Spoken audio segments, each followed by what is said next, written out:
आतंकी हमले के बाद वायुसेना ने एयर स्ट्राइक की, जिसमें आतंकियों के एयर कैंपों को निशाना बनाया गया। लेकिन इस बीच एक ऐसी घटना घटी जिसमें पाक के विमान F-16 को हमारे लड़ाकू विमान MiG-21 के विंग कमांडर अभिनंदन ने मार गिराया।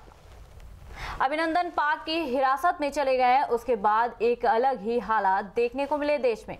देखिए हमारी खास रिपोर्ट।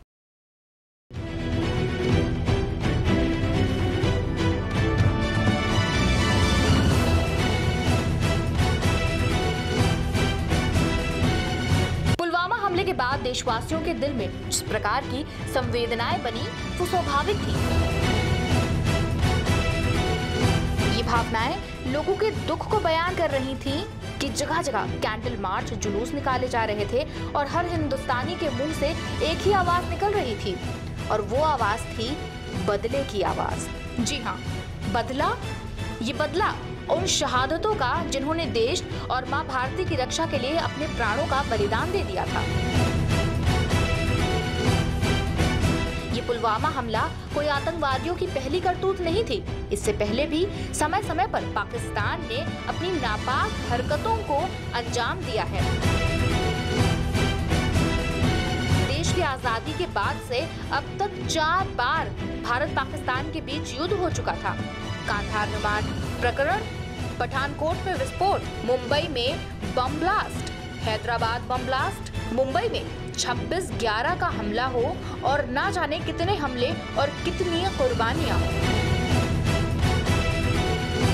लोग कहते हैं कि आतंकवाद का कोई धर्म नहीं होता, कोई देश नहीं होता। बात उनकी भी किसी हद तक जायज है, लेकिन ऐसे लोगों से एक सवाल तो जरूर पूछा जाना चाहिए कि आखिर भारत में होने वाले सभी हमलों में ऐसे आतंकवादी ही क्यों शामिल होते हैं जिनका सरपरस्त पाकिस्तान होता है।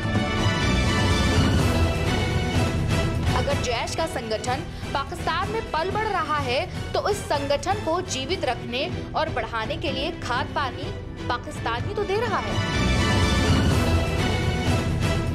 हमारे वीर जवान अभिनंदन के आने पर जिस प्रकार देशवासियों में उत्साह दिखा, जैसे हमने इस आतंकवाद में कुछ खोया ही ना हो।